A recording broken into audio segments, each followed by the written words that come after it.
പ്രിയമുള്ള സുഹൃത്തുക്കളെ, ഇതാണ് നമ്മുടെ സാധാരണക്കാരുടെ നാട്ടിലേക്ക് കിട്ടുന്ന 120, 140, മാക്സിമം പോയി കഴിഞ്ഞാൽ 160 രൂപ വരെയുള്ള ബിരിയാണി.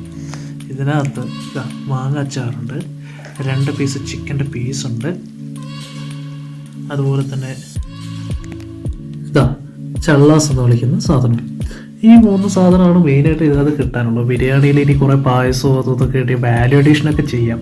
വെറുതെ ഒരു ചാമ്പതിനൊരു കണക്കിലൊക്കെ എണ്ണ ഇവരെ കുറച്ച് റൈസ് ഇങ്ങനെ എടുത്ത് കുറച്ച് മസാല ഇതേപോലെ ഇങ്ങനെ കൂട്ടി ഇങ്ങനെ ഒരു പിടി പിടിക്കേണ്ട കേസേ ഉള്ളൂ.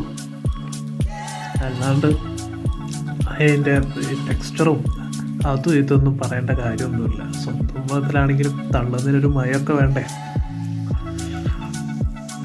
ഓക്കെയാണ്. നല്ല ഉപ്പും അത്യാവശ്യം നല്ല അരിയൊക്കെ നല്ല വിട്ട് വെക്കുന്നുണ്ട്. കണ്ടോ, നന്നായി വിട്ട് വെക്കുന്നുണ്ട്. മിനിമം മസാല ആയതുകൊണ്ട് ആ മസാലയുടെ ഫ്ലേവേർഡില്ല.